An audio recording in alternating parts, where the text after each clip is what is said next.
Muy buenos días, hermanos. Abran sus Biblias, por favor, en Apocalipsis capítulo 10, versículos 9 y 10. Nos hemos detenido un poco en estos dos versículos por la importancia que revisten para nosotros y porque esa es la base práctica de la vida del creyente. Entender estos textos adecuadamente y confiar adecuadamente en estos principios nos da la base de participación y de compromiso y de cambio que los creyentes y los siervos de Dios debemos tener frente al Evangelio.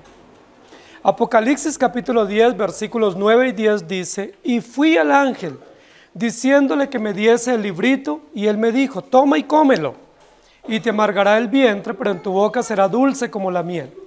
Entonces tomé el librito de la mano del ángel y lo comí, y era dulce en mi boca como la miel, pero cuando lo hube comido, amargó mi vientre. Dulce alimento es el título de nuestra enseñanza hoy, basada en la parte de la implicación del comer el libro y el sabor dulce al paladar en la boca de Juan, pero también en la boca de todos los que leen y participan e ingieren la palabra del Señor. Nosotros hemos estado estudiando el libro de Apocalipsis bajo un eslogan: Jesucristo, Cordero Vencedor. Y con esa base hermenéutica y conceptual, ese eslogan, esa consigna que la sabemos y la defendemos cada domingo, recordamos que el centro de toda la revelación de la palabra de Dios es Jesucristo. Y estamos ante una descripción clara, no solamente del carácter de Cristo, sino de la ley de Dios, a través de la palabra o a través del libro, y de alimentarnos del libro y la dulzura que la palabra de Dios representa a nuestro corazón. El texto que vamos a dedicarnos hoy, o básicamente de estos dos textos, vamos a extraer la parte que dice: toma y cómelo, pero en tu boca será dulce como la miel. Y yo quiero que nosotros meditemos en esta mañana, porque en el capítulo número 9, nosotros vimos que se describe un insecto. Y el insecto que se describe en el capítulo 9 es el insecto más destructivo y más nefasto. ¿Recuerdan cuál es? La langosta. La langosta es el insecto más depredador, más dañino y más perjudicial para la vida del hombre, que destruye cultivos, que destruye la vegetación, que arrasa y puede producir hambrunas y causar aún migración de poblaciones por causa del estrago que causan las langostas. Vimos que la langosta se puede describir con la maldad del pozo del corazón del hombre. ¿Recuerdan? Que la langosta describe lo más oscuro, lo más destructivo, lo más nefasto del corazón del hombre, comparado como con una cantera, una humareda, una ideología de maldad, de destrucción. Pero en contraste, el capítulo 10 nos va a hablar de otro insecto, en el uso metafórico, pero no nos va a hablar en sí del insecto, sino de la productividad y el beneficio de ese insecto. ¿Cuál es ese insecto? Las abejas. Y llama mucho la atención el contraste, porque así como se usa el insecto más depredador, o más dañino, o más perjudicial, ahora en contraparte se va a usar el insecto más útil, más benéfico, más beneficioso para la salud, para el alimento y para la vida del hombre. ¿No les parece eso extraordinario? Cómo la palabra de Dios no maneja los antagonismos o el dualismo, pero sí nos maneja contrastes que nos revelan el carácter de Dios y el carácter del hombre. El carácter del hombre se describe como la langosta, y el carácter de Dios y el Evangelio se describe como la utilidad de una abeja. En esta parte del texto nos va a decir que ese libro que está en la mano del Cordero lo debe comer Juan y lo deben comer los creyentes. Cuando ellos lo coman, van a tener un efecto en su paladar, un efecto en su boca, en su sentido del gusto, y ese efecto es de suavidad y dulzura. Y yo quiero que ustedes y yo nos concentremos en esta mañana, porque no hay un alimento más dulce, más suave, más fino, más exquisito en la vida del hombre como es la miel. La miel es considerado el alimento de los reyes, el alimento de los palacios, el alimento que comen las personas más finas. Es uno de los alimentos más suaves y más útiles al paladar y al vientre, al organismo del ser humano. El la miel no solamente es dulce, sino que la miel tiene una cantidad de funciones. Es nutritiva, es alimenticia, pero también sirve como laxante, sirve para prevenir alergias, sirve para prevenir enfermedades, sirve para cicatrizar, sirve para proteger. Tiene una cantidad de beneficios. Es restaurativa, sirve para embellecer la piel, sirve para prevenir problemas cardíacos o para prevenir otra cantidad de enfermedades digestivas. Es muy interesante la utilidad de la miel. Por eso la palabra de Dios compara la utilidad del Evangelio o la bendición del Evangelio con la miel. Y no es casual, porque la miel viene de parte de un insecto que es el más benéfico para la vida del hombre. Queridos hermanos, Juan está participando de esta visión. Juan estaba, permíteme la expresión, estaba como en el auditorio, ¿sí?, viendo toda esta escena desde el capítulo 1. Juan ha ido, ha subido, ha bajado, ha escuchado, ha escrito y ha participado en esta escena. Pero luego en este capítulo 10, el que está sentado en el trono, o este ángel que toma el libro en la mano derecha, llama a Juan y le dice: Juan, pasa acá al frente y ven y come esto. Y Juan ya no va a ser un espectador pasivo, sino que va a ser un espectador o un integrante activo en esta historia de la redención. ¿Cómo va a participar Juan? Ya no como oyente, ni como vidente, sino que Juan ahora va a participar comiendo, saboreando y disfrutando los efectos reales de comer el libro, que es el libro de la redención. Yo no sé ustedes cómo se sienten, si en una actividad cualquiera donde estamos ahí sentados cómodos en el escenario, solo disfrutando o participando, quien está al frente nos llama y dice: venga para acá fulano de tal, y comience a ser parte activa de esta escena o de esta obra. Juan no duda en participar, como ninguno de nosotros debemos dudar en participar en esta celebración o en esta historia de la redención, alimentándonos y nutriéndonos del libro que es la palabra de nuestro Dios. Hermanos queridos, una de las descripciones más llamativas que hace la palabra de Dios con relación a la tierra prometida, con relación al pueblo de Israel y con relación a la palabra de Dios, es la dulzura de la miel. Es una de las frases más comunes y más agradables en los primeros 5 libros de la Biblia. Una y otra vez se le dice al pueblo de Dios, especialmente a Moisés y al pueblo peregrinante en el desierto, que la tierra que ellos van a poseer es una tierra en gran manera hermosa, en gran manera codiciable, muy útil, muy benéfica, y dice: es una tierra que fluye leche y miel. Una y otra vez. Y yo quiero que leamos algunos textos para que nos sirvan como apoyo. Éxodo capítulo 3, versículo 8 dice: y he descendido para librarlos de mano de los egipcios y sacarlos de aquella tierra a una tierra buena y ancha, a tierra que fluye leche y miel, a los lugares del cananeo, del eteo, del amorreo, del fereceo, del heveo y del jebuseo. ¿Cómo es la tierra prometida? Una tierra que fluye leche y miel.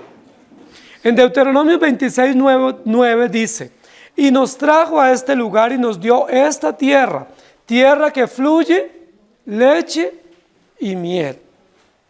Luego en Génesis capítulo 43, versículo 11, entonces Israel su padre le respondió: pues que así, si así es, hacedlo. Tomad lo mejor de la tierra en vuestros sacos y llevad a aquel varón un presente, un poco de bálsamo, un poco de miel, aromas y mirra, nueces y almendras. Estos textos, entre muchos otros, nos recuerdan que la tierra que Dios dio al pueblo de Israel es una tierra muy generosa. Pero la generosidad de la tierra se representa en alimento, en productividad, en sustento y en bienestar para una nación. No es casual que el Salmo 119 eleve cánticos y oraciones en honor a la utilidad de la palabra de Dios, a lo benéfica que es la palabra de Dios, y recuerde, como dice en el versículo 97 en adelante: oh, cuánto amo yo tu ley. Todo el día es ella mi meditación. Me has hecho más sabio que mis enemigos con tus mandamientos, porque siempre están conmigo. Más que todos mis enseñadores he entendido, porque tus testimonios son mi meditación. Más que los viejos he entendido, porque he guardado tus mandamientos. De todo mal camino contuve mis pies para guardar tu palabra. No me aparté de tus juicios, porque tú me enseñaste. Cuán dulces son a mi paladar tus palabras, más que la miel a mi boca. De tus mandamientos he adquirido diligencia, por tanto he aborrecido todo camino de mentira. ¿Qué dice el salmista? Oh, cuánto amo yo tu ley. Todo el día es ella mi meditación. Cuán dulces son a mi paladar tus palabras. Queridos hermanos, siempre que la Biblia se refiere a la dulzura de los mandamientos de Dios o a la palabra que es como miel en el paladar, nos recuerda el alimento espiritual que es la palabra de Dios. Nosotros hemos estado viendo a lo largo del libro de Apocalipsis que la palabra de Dios es representada en varias oportunidades. En los primeros capítulos es representada como la luz que alumbra, primeros tres capítulos básicamente, como la luz donde la iglesia camina, la antorcha, ¿sí? La luz que ilumina el camino de la iglesia, esa luz es la palabra de Dios. Luego en los capítulos siguientes, la palabra de Dios es representada a través de otros símbolos como el maná, ¿sí? Como el alimento en el desierto, como la firmeza de la roca. Y luego en estos capítulos se nos representa como el alimento del peregrino. Todo peregrino necesita alimento y necesita agua para beber. ¿Qué mejor alimento que la palabra de Dios para nosotros? Es un alimento nutritivo y exquisito. Por eso el salmista dice, es dulce a mi paladar. Lo primero que queremos revisar en esta mañana y considerar es que la palabra de Dios es el verdadero alimento para nuestras vidas. ¿Cómo alimentarse un cristiano y cómo estar nutrido y fortificado si no se alimenta de la palabra de Dios? No hay otro alimento. Lo primero que queremos decir es que la miel es el mejor alimento para nosotros. Es un alimento suave, es un alimento nutritivo, es un alimento fortificante y es un alimento que vigoriza al que lo consume.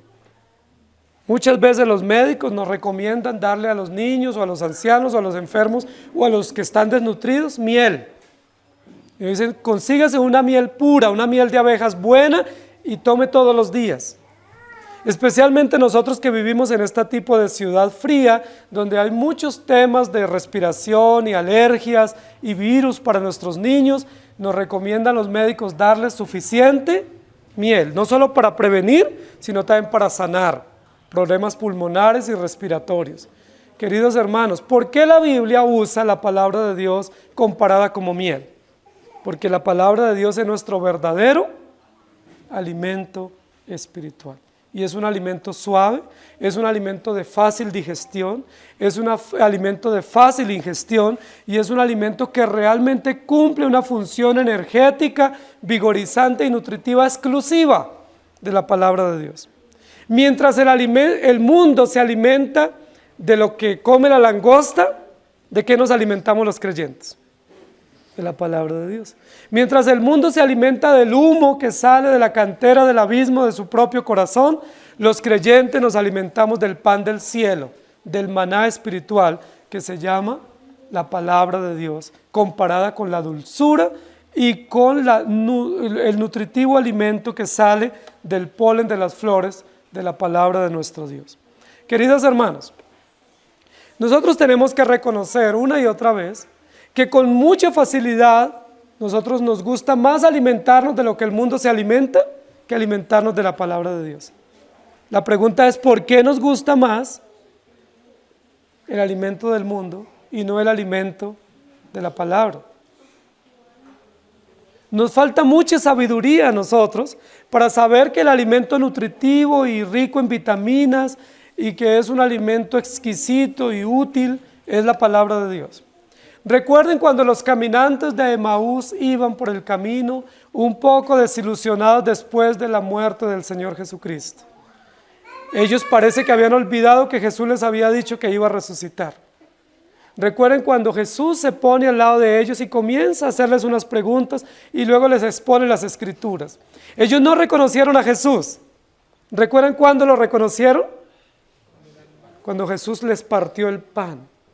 Y cuando Jesús partió el pan, dice la Biblia que ellos dijeron, este es Jesús. ¿No ardía nuestro corazón en el camino cuando Él nos exponía las Escrituras? Nuestro corazón se estremecía, nuestro corazón estaba quebrantado, tocado poderosa y favorablemente por las buenas nuevas del Evangelio. ¿Qué es la dulzura del Evangelio para nosotros? La gracia de Dios, la noticia del perdón de nuestros pecados, la noticia de la fidelidad de Dios. Dios es fiel, Dios es amoroso, Dios es perdonador, Dios es gracioso, Dios tuvo a bien alcanzarnos con el mensaje del Evangelio. Yo les pregunto, ¿eso no es una buena noticia? ¿Eso no es un alimento nutritivo y dulce y agradable a nuestro paladar? Que siendo nosotros pecadores y estando destituidos, Cristo murió para perdonar nuestros pecados. Que estando nosotros raquíticos en el mundo, estando andrajosos como el hijo pródigo, perdidos en un mundo de miseria, el Señor nos alcanzó con el Evangelio y nos alimentó y nos dio el nutriente de la palabra.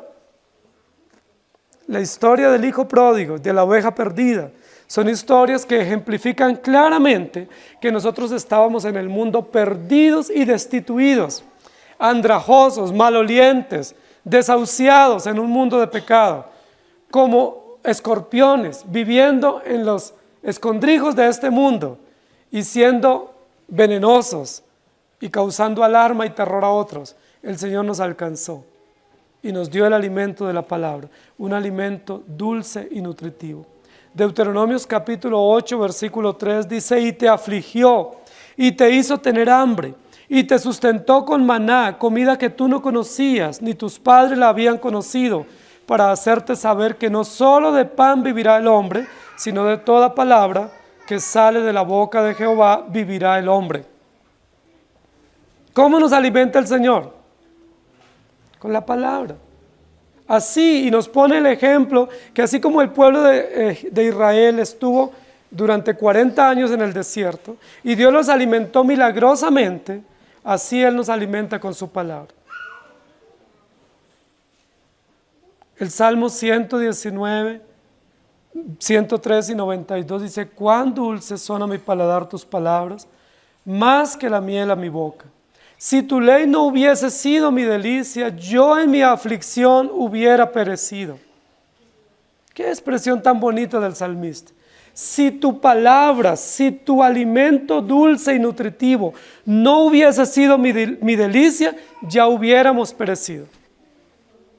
Es decir, si ustedes y yo no nos alimentamos y nos nutrimos de la palabra, ¿cuál es el final nuestro? Perecer, la muerte. Estar desnutridos, raquíticos, endebles, sin energía, sin fuerza y sin condición para afrontar los desafíos de la vida, especialmente las tentaciones que vienen de nuestro propio corazón. ¿Cuál es la única razón, la única forma de afrontar con fuerza y con vigor las tentaciones? Alimentarnos de la palabra de nuestro Dios. El Salmo 19:10 dice, deseables son más que el oro, y más que mucho oro afinado, y dulces más que miel, y que la que destila del panal. Lucas 22, 30 al 32, el texto de los caminantes de Emaús. Y aconteció que estando sentados con ellos a la mesa, tomó el pan y lo bendijo, lo partió y les dio, y entonces les fueron abiertos los ojos y reconocieron, mas él se desapareció de su vista, y se decían el uno al otro, ¿no ardía nuestro corazón en nosotros mientras nos hablaba en el camino y cuando nos abría las Escrituras?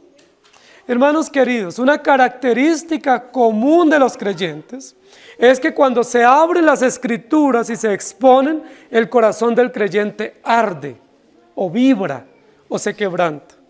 Si cuando las Escrituras se abren, usted no siente nada, es probable que usted no ha sido regenerado. Es muy probable que su mente está cauterizada y usted no es un creyente verdadero. Si se expone la palabra y a usted le da lo mismo, si usted no siente nada, no se inmuta ante la lectura, ante la exposición de la palabra, lo más probable es que usted está muerto en delitos y pecados.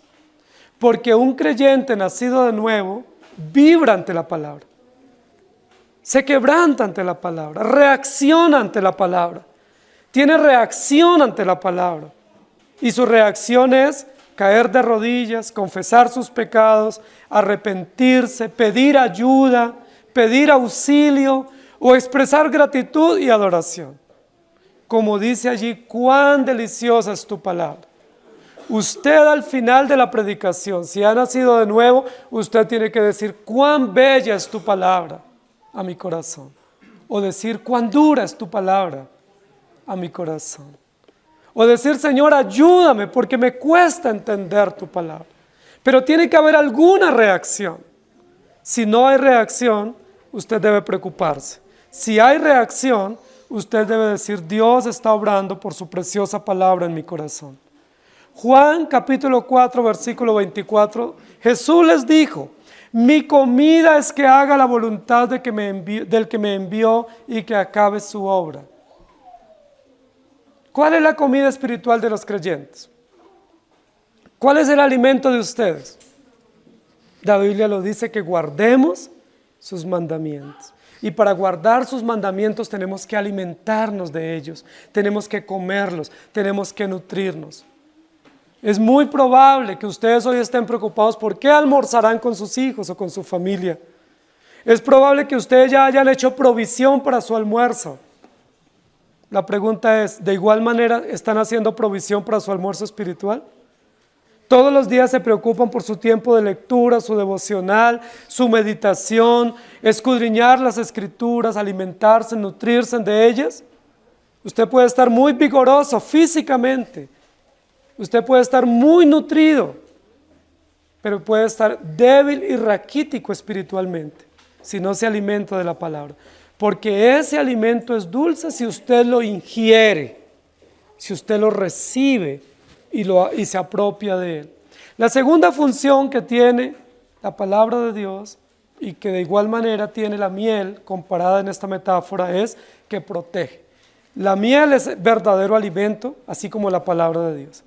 Pero la miel tiene una característica y es que protege, previene. Esa es una característica integral de este alimento. No solamente nutre y vigoriza, sino que sirve para proteger. Tiene unas vitaminas, tiene unas enzimas, tiene unas sustancias propias del alimento para proteger. Previene y protege. Y me llama mucho la atención que la palabra de Dios sea comparada con este alimento, que también sirve para proteger. Especialmente cuando nosotros necesitamos ser protegidos. Cuando tenemos adversidades, cuando hemos caído en pruebas, cuando estamos en pecado y cuando estamos pasando diversas circunstancias difíciles, necesitamos ser protegidos. ¿Y saben cómo Dios nos protege? Por la palabra de Dios. Pero hay una forma extraordinaria como Dios nos protege o nos previene. Una de ellas es anunciándonos juicio, anunciándonos las consecuencias que vienen contra los rebeldes o contra los desobedientes o contra los que no están poniendo cuidado. Y otra forma como Dios nos previene es trayendo disciplina sobre nosotros. Cuando nosotros decimos que la palabra de Dios es como miel, porque la miel protege, ¿qué es lo que nos está advirtiendo entonces la Escritura? Que nosotros necesitamos que se nos advierta del juicio de Dios. Y necesitamos que Dios nos aplique disciplina. Porque esos son medios legítimos en el carácter de Dios y en el propósito de Dios para corregirnos y para protegernos. Es muy interesante, hermanos queridos, que en el contexto de la sociedad contemporánea nos dicen no hay que decirle a nadie consecuencias dolorosas o terribles porque le causamos un trauma, especialmente a los niños. No le podemos decir que lo hizo mal y mucho menos aplicarle una disciplina física. Porque si se le aplica una disciplina física le estamos violando sus derechos individuales. Eso nos dice la sociedad y la pedagogía contemporánea. Sin embargo, la Biblia nos dice todo lo contrario. Nos dice que Dios nos advierte las consecuencias y nos enfatiza y nos puntualiza que hay consecuencias terribles para los desobedientes, que los rebeldes, los incrédulos, los ateos, los que desprecian, los que deshonran, los que no se someten a la ley de Dios, sufren serias consecuencias. Y uno dice, pero ¿por qué Dios nos advierte eso? Si Dios es un Dios de amor. Porque Dios es justo. Y porque la palabra de Dios tiene no solamente la finalidad de alimentarnos, sino también la finalidad de protegernos. ¿Cómo nos protege Dios? Advirtiéndonos consecuencias. Todos nosotros hemos sido advertidos de consecuencias en nuestros hogares, especialmente cuando niños o cuando jóvenes, cuando llegó el momento de tomar algunas decisiones por nuestra propia cuenta. Siempre nuestros padres, nuestros abuelos o personas mayores nos advirtieron consecuencias. Dijeron, si tú haces esto, te va a ir de esta manera. Haga esto mejor. Y algunos nos dijeron, mire, le aseguro que le va a pasar esto. No quiero verte, pero así como vas caminando por ese camino, voy a tener que verte sufrir. Voy a tener que verte padecer. ¿Por qué ellos nos hicieron eso? La pregunta es, ¿ellos nos estaban echando sal? ¿Nos estaban maldiciendo? ¿O qué era lo que estaban haciendo? Previniéndonos. Era un acto de protección de los padres o de los abuelos o de las personas sabias o en la iglesia de nuestros líderes, previniéndonos como un acto de amor, un acto de protección. Mire, yo no quiero que te vaya mal, por eso te advierto que si no haces esto, vas a cosechar consecuencias. Esa es una característica de los predicadores. Por eso el libro de Eclesiastés dice, las palabras del predicador son como clavos hincados, o son como dardos, o son como aguijones. ¿Por qué los predicadores son así? Porque el Evangelio es así. Y porque el Evangelio nos da el contenido de promesa que nos llena de valor y vigor, pero también nos advierte las consecuencias de despreciar las promesas de Dios y de pisotear o tener en poco el Evangelio. La palabra de Dios nos advierte. Por eso cuando compartimos el mensaje a alguien, no solamente tenemos que decirle, tú eres pecador y Dios puede perdonarte. ¿Qué más tenemos que decirle? Si tú desprecias este mensaje, si tú haces oídos sordos a este mensaje, si tú sigues caminando en tu rebeldía y en la necedad de tu corazón, no vas a cosechar perdón para tus pecados y no vas a recibir el bien de tu alma, la bienaventuranza para tu alma, sino que cosecharás el juicio eterno de Dios. Y dice la Biblia que los impíos se tapan los oídos. Y dice la Biblia que muchos se burlan y nos maldicen, porque piensan que nosotros les estamos deseando el mal, pero no les estamos deseando el mal. Estamos predicando el Evangelio. Y el verdadero Evangelio implica advertencia de las consecuencias. Si ustedes escuchan una prédica donde no hay advertencias y donde no hay anuncio de juicio y de disciplina, es muy probable que fue una charla de motivación personal. Es muy probable que sea una exposición agradable al oído, pero que realmente no se haya expuesto el Evangelio. Porque el Evangelio se expone cuando se presenta la gracia de Dios acompañada de la justicia de Dios. Hermanos queridos, aún para los creyentes que ya hemos sido perdonados, hay serias advertencias. No vayamos a creer que las advertencias son para los incrédulos que han rechazado. Usted pudiera decir, yo estoy a salvo, porque yo ya creí, Dios me perdonó y soy adoptado hijo suyo. Eso es cierto. Si el Señor nos ha regenerado, eso es verdad.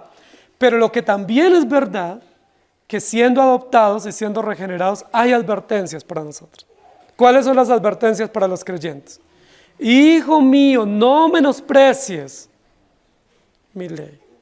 Hijo mío, no seas sabio en tu propia opinión. Hijo mío, si despreciares mis mandamientos y anduvieres en tus caminos, te afligiré y sufrirás y cosecharás dolor.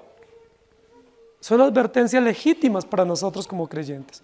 Acuérdense del día de reposo, honra a tu padre y a tu madre, no desprecies la autoridad y la disciplina que viene de Dios. No tomes en poco la disciplina del Señor, porque el Señor al que ama, disciplina y azota al que recibe por hijo. Amén, qué bendición.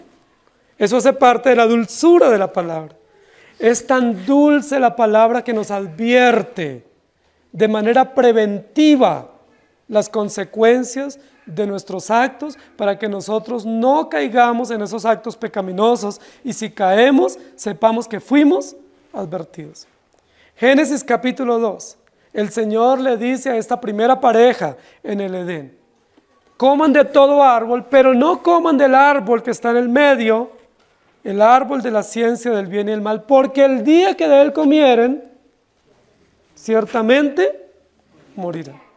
Cualquier pedagogo contemporáneo, cualquier predicador de esos que animan las multitudes, hubiera dicho: no es necesario la advertencia. Sencillamente coman de todo y sean felices. Vivan sabroso, vivan bien. Procuren su felicidad y su bienestar. Les hice este huerto hermoso y atractivo y los puse ahí y disfruten todo. O a lo máximo, disfruten, pero solo ese árbol no coman. Hasta ahí estaría bien, diría cualquiera. Pero sobra, es de más, diría alguien de ellos, que les diga: el día que de él comieren, ciertamente morirán. Algunos de estos predicadores, entre comillas, que sus predicaciones no son clavos hincados, ellos dicen: es que fue Dios el que incitó al hombre a pecar, porque Él le hizo una prohibición, y si Él no les hubiera hecho esa prohibición, no los hubiera incitado a pecar. Hermano, la palabra de Dios es dulce, no solamente porque nos alimenta, sino también porque nos previene, nos advierte, nos anticipa las consecuencias. El día que de él comieres, ciertamente morirá. Ellos pecaron porque porque desobedecieron rebeldemente la ley de Dios y ellos murieron, pero no murieron porque Dios les había advertido. Ellos sencillamente cosecharon el resultado natural de su desobediencia. Hijo mío, honra a tu padre y a tu madre para que te vaya bien y seas de larga vida sobre la tierra. Pero en otro lugar de la escritura dice: el hijo que deshonre a su padre y a su madre, muera. ¿Lo dice la Biblia? No solo nos quedemos con el mandamiento con promesa: te vaya bien y seas de larga vida, porque la contraparte es: el hijo que deshonra a su padre y a su madre, le va mal. Eso lo dice la Biblia. No es que la Biblia nos maldiga, es que la Biblia es dulce. Y como es un alimento dulce, nos advierte. Es parte de la dulzura integral de la palabra, que nos prevenga. ¿Ustedes se imaginan, en el hipotético caso, que la palabra no nos advierta esas consecuencias? Cuando las estuviéramos cosechando, si no nos advirtiera previamente, ¿qué diríamos? Dios no fue justo. Si a mí me hubieran advertido, yo no lo hubiera hecho. Si usted me hubiera dicho a tiempo, yo no hubiera caminado en esas sendas o en esos caminos. Miren lo interesante cómo somos los seres humanos. Si nos advierten, decimos: es que usted me maldijo. Me fue mal porque usted me echó la sal. Y si no nos advierten, ¿qué decimos? Es que nadie me dijo. ¿Sí? Malo porque sí y malo porque no. Por eso, como Dios sabe la malicia de nuestro corazón, la perversión de nuestro corazón, sabe los argumentos que tenemos contra Él, Él dice: el día que de Él comiere, ciertamente morirá.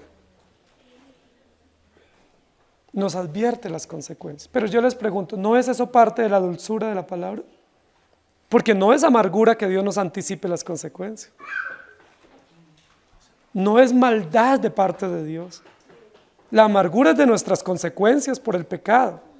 Pero es dulce Dios, es tierno Dios, es gracioso, es justo, es benévolo Dios, que nos advierta las consecuencias de nuestros pecados y nos anticipe los resultados que vamos a cosechar. Eso es gracioso de parte de Dios. Eso es beneficioso. Eso es dulce. Por eso es un alimento dulce, porque no solamente nos alimenta, sino que nos advierte. Yo les pregunto, queridos padres, los que son padres y tienen hijos en crecimiento, ustedes aman tanto a sus hijos, yo lo sé. ¿Ustedes les han advertido las consecuencias a sus hijos si desobedecen? ¿Por qué lo hacen si los aman tanto? Porque ese es un acto de amor. Porque un acto integral legítimo de un amor verdadero es advertir las consecuencias. Dice la Biblia, el que ama, corrige, y el sabio advierte las consecuencias. Si usted ve al necio que va a caer en el hoyo, ¿usted qué es sabio qué hace? Usted le tiene que advertir, porque ese es un acto de amor, de prevención para que él no caiga y no coseche las consecuencias dolorosas que posiblemente nosotros ya cosechamos o que otros han cosechado. Queridos hermanos, la palabra del Señor es un verdadero alimento espiritual a nuestro corazón. No solamente porque nos nutre a través de las promesas, no solo porque nos vigoriza a través del plan que Él ha obrado en nuestros corazones, sino también porque nos protege, nos advierte preventivamente y nos protege. Ahora, ¿qué más hace la palabra de Dios? Supongamos que en algunos casos, como suele suceder, esas advertencias que Dios nos ha dado, nosotros las hemos violado. Y como las hemos violado, hemos cosechado las consecuencias de nuestros pecados, o de nuestros errores, o de nuestra desobediencia. Hemos tenido en poco los mandatos de Dios y hemos sido rebeldes contra ellos. ¿Qué hace la palabra de Dios entonces? Nos restaura. Esa es la tercera razón por la cual en este texto la palabra de Dios es comparada con la miel. Porque la miel sirve para prevenir, pero también es un alimento que sirve para restaurar. Cuando ya alguien está sufriendo, por ejemplo las personas que tienen úlceras, comer miel sana las úlceras, restaura las úlceras. O una persona que ha tenido cicatrices en su cuerpo y tiene cicatrices en su piel, aplicarse miel sana y cura y cicatriza. Miren qué interesante la palabra, no solo nos alimenta, no solo nos previene, como un antiséptico que previene contra bacterias y contra alergias, sino que la palabra también restaura. Si yo ya desobedecí, yo sé que son pocos los que desobedecen, yo soy de los que desobedezco. La mayoría de ustedes son obedientes. Pero para los pocos que somos desobedientes, que hemos violado los mandamientos de Dios, que hemos tenido en poco sus caminos y que hemos cosechado consecuencias dolorosas por nuestra rebeldía, hay una esperanza aún. ¿Cuál es la esperanza?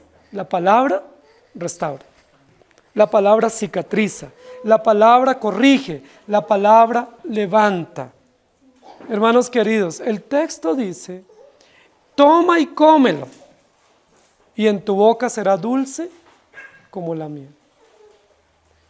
La idea sería la siguiente: si usted está sufriendo la amargura de sus pecados, si usted está sufriendo en su digestión por el amargo efecto de los pecados, usted tiene que alimentarse de la palabra de Dios, porque la palabra de Dios le va a cicatrizar, o le va a restaurar, o le va a sanar contra las consecuencias del pecado. Si usted está cosechando el amargo efecto o las amargas consecuencias de la desobediencia, la única esperanza para usted y para mí es que nos alimentemos de la palabra. Por eso es enfática la orden que recibe Juan de parte del ángel: toma y cómelo. Cómelo para que te alimente, come la palabra de Dios para que te proteja, pero come para que la palabra de Dios también te restaure si has tenido consecuencias. Juan está cosechando algunas consecuencias, y algunas de las consecuencias que el apóstol Juan está cosechando es que está viejo, está abandonado y se siente solo y exiliado. Juan está en un momento en su vida de ancianidad, de abandono y de una crisis emocional. Parece ser que Juan está diciendo: estoy solo, estoy teniendo depresión, estoy teniendo amargura, me siento abandonado, y todo el mundo me dejó. ¿Y qué le dice el ángel? Toma y come. ¿Come qué? La palabra de Dios que restaura, que consuela, que quita la aflicción, que quita el sentimiento de soledad, que quita todos los efectos de nuestra rebeldía, y no solamente de nuestro propio pecado, sino que endulza en medio de todas las condiciones hostiles que nosotros podamos vivir. sea la traición, sean las crisis económicas, las guerras, los exilios, todas las implicaciones externas que podamos estar viviendo, la palabra de Dios nos endulza la vida, nos endulza el corazón y nos da todas las condiciones para seguir adelante. La palabra de Dios fue el alimento que consoló a Jeremías cuando estuvo a punto de abandonar. La palabra de Dios fue la única que alimentó a Elías cuando cayó en esta situación de angustia y de aflicción donde quería no levantarse y pensaba morirse. Fue la palabra de Dios la que llegó al corazón de David cuando estaba en profunda aflicción.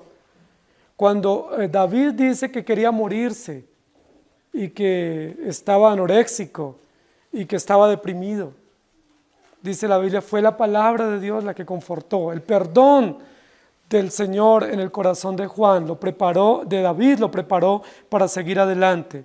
Y así ustedes y yo, no importa dónde estemos, no importa en qué fango estemos del pecado, no importa qué consecuencias estemos cosechando por nuestros pecados, no necesitamos contar nuestras consecuencias, no necesitamos contar nuestras andanzas, solo necesitamos alimentarnos de la palabra de Dios que nos perdona, nos restaura y nos vigoriza para seguir adelante.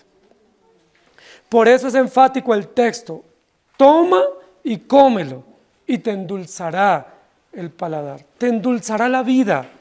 Y luego Juan dice, y yo lo tomé y lo comí y era dulce en mi boca como la miel. Cuán dulce es la palabra de Dios, sea que caigamos o no caigamos. Sea que tengamos situaciones hostiles o no, la palabra de Dios es dulce, porque nos alimenta, porque nos previene, pero también nos restaura.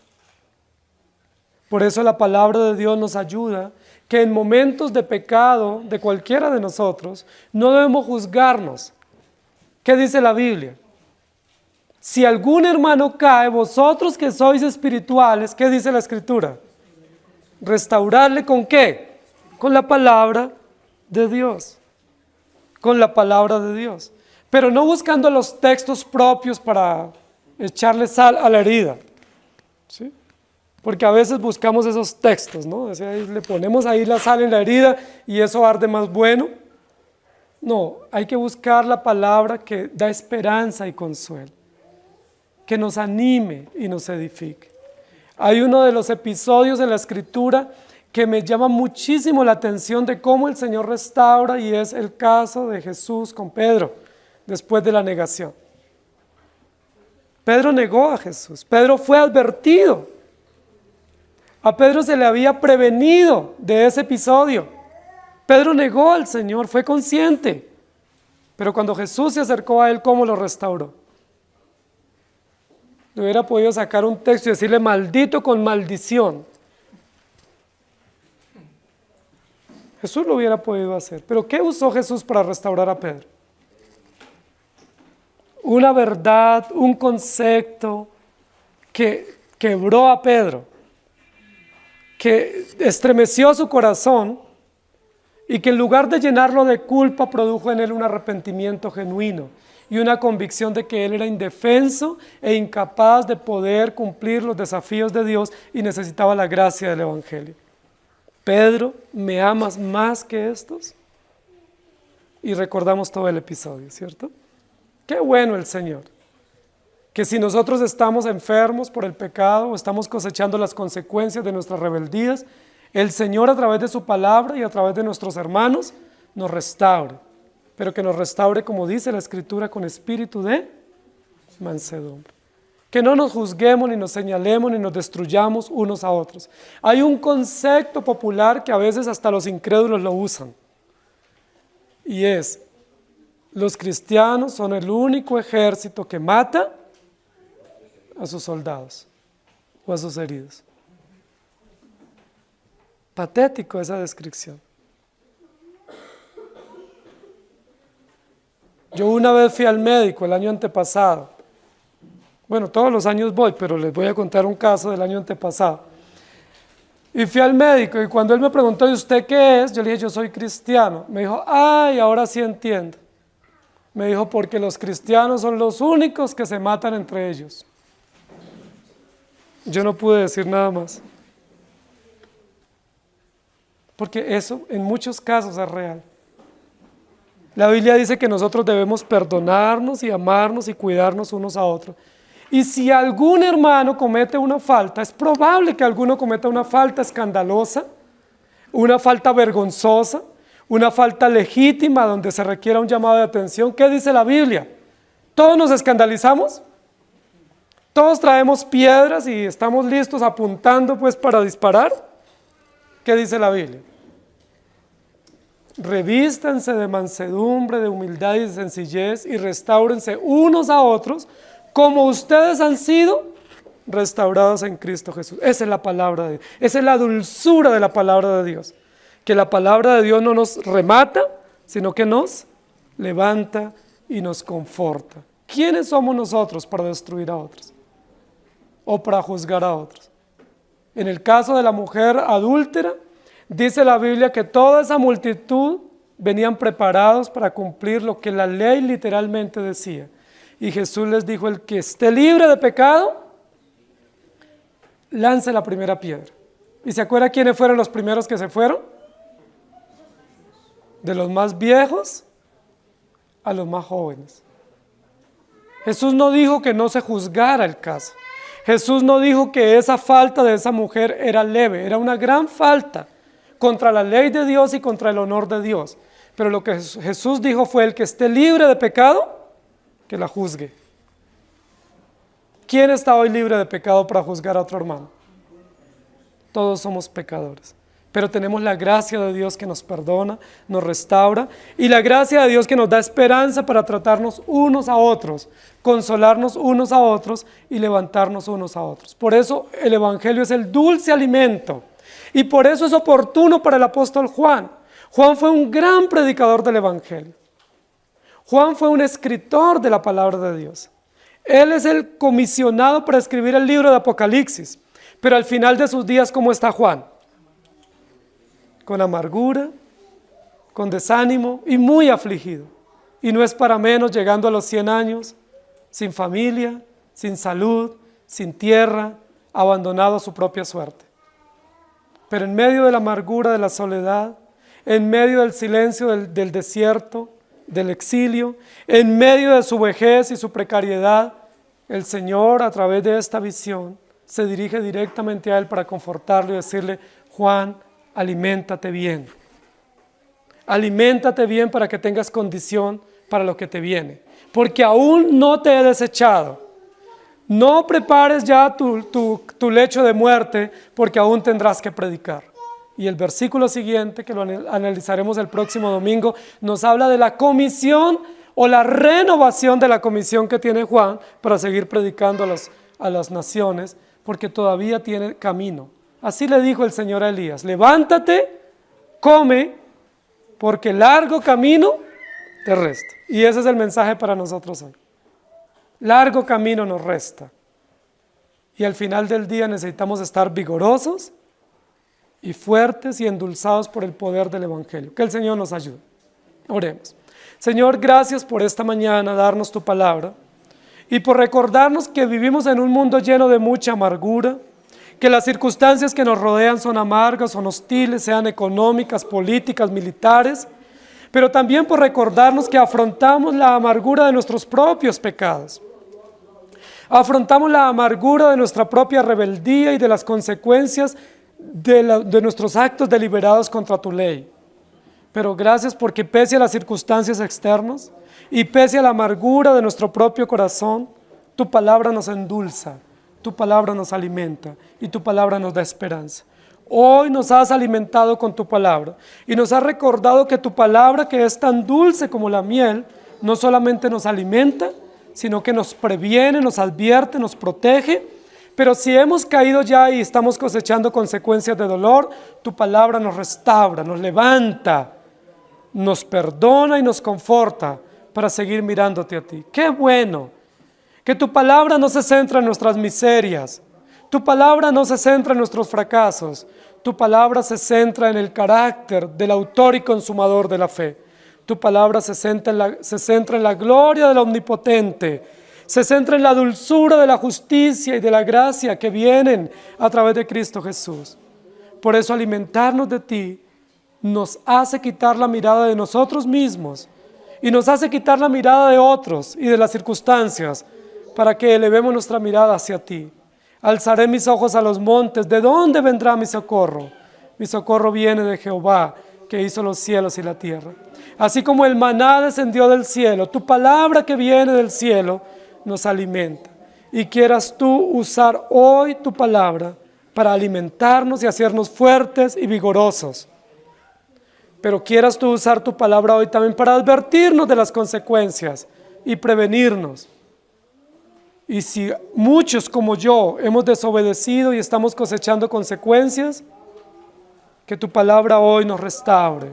Sea ese bálsamo dulce, sea ese bálsamo cicatrizante, sea ese bálsamo sanador y restaurador de consuelo y de esperanza para que podamos seguir viviendo para ti. Cuán dulce es tu palabra. Oh, cuánto amo yo tu ley. Es dulce a nuestro paladar. Es suave y agradable tu palabra. Amamos tu ley. Enséñanos a alimentarnos de ella para vivir para ti. En el nombre de nuestro Señor Jesús. Amén. Que el Señor les bendiga, hermanos.